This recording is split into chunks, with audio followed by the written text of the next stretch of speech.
We all think we know the Ramayana, right? But what if I told you that one of its most tragic moments, Sita's exile, was actually set in motion way, way before she even met Rama?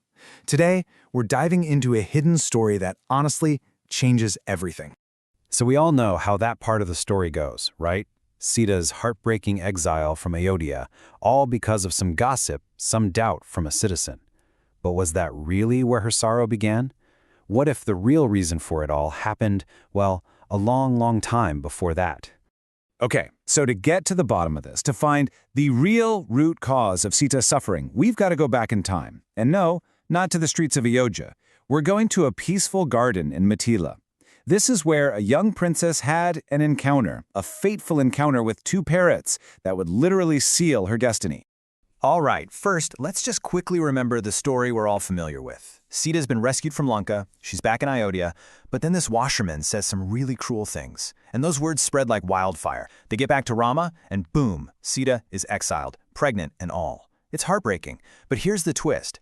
Those words weren't the cause of her tragedy. Nope, they were just the final domino to fall. Yeah. See, that washerman's accusation, it wasn't just some random mean-spirited comment. According to this story, it was the final, closing link in a long chain of karma. It was a debt finally being paid for something that happened years and years before. So, let's go there now. Picture this, the beautiful, lush royal gardens of Mithila. A young Princess Sita is just having a peaceful day, hanging out with her friends. She has absolutely no idea, no clue, that a single moment of simple curiosity is about to completely change her life forever. So as she's walking through this garden, Sita hears something strange. She hears two parrots talking. And I don't mean just chirping, they are speaking. They're telling a story about a great king named Rama and his queen, Sita. I mean, can you imagine? They're literally reciting the Ramayana, which they learned from the sage Valmiki himself. And the craziest part? None of this has even happened yet. So put yourself in her shoes for a second. You hear your own life story being told by two birds. A young, curious Sita is just totally captivated. She has to know more. So what does she do? She asks her friends to quietly catch the birds for her. She just wants to ask them about her own future, her own destiny. And this is where things take a turn. That moment of innocent, youthful curiosity, it's about to become a really serious confrontation. Because now, Sita has these prophetic birds, and you better believe they are desperate to be free. Sita, she wants proof. She wants to know if what they're saying is real. So she makes them a deal. She basically tells them, look, I'll let you go, but not until your prophecy comes true. Not until Rama comes here and marries me, just like you said. But then, the female parrot just pleads with her. It's a desperate plea. She tells Sita that she's pregnant, and she begs to be allowed to go back to her nest to have her babies. You can just feel the urgency, right? This isn't just about her freedom anymore, it's about her unborn children. But Sita, in her youthful innocence, she just doesn't get it. She says no. She promises to take amazing care of the parrot right there in the palace, but she doesn't realize that even a golden cage is still a cage. Now her partner, the male parrot, he starts to get frantic. He's pleading with Sita, trying to make her understand how serious this is, that she needs to let his pregnant wife go. But the young princess, she just won't budge. Okay, what happens next? This is the moment. This is the pivot point for the entire story. The female parrot, just filled with grief and total despair, she does something that is going to echo through time. With what feels like her last breath, the parrot gives a prophecy of her own. But this isn't a happy one. It's a curse, born from just unbearable pain.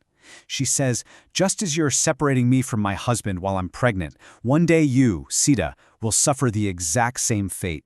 And it's just too much. The separation, the grief, it's too much to bear. Right after saying those words, the female parrot dies, literally from a broken heart. And her soul, because she had remembered Rama's name, goes straight to the heavens.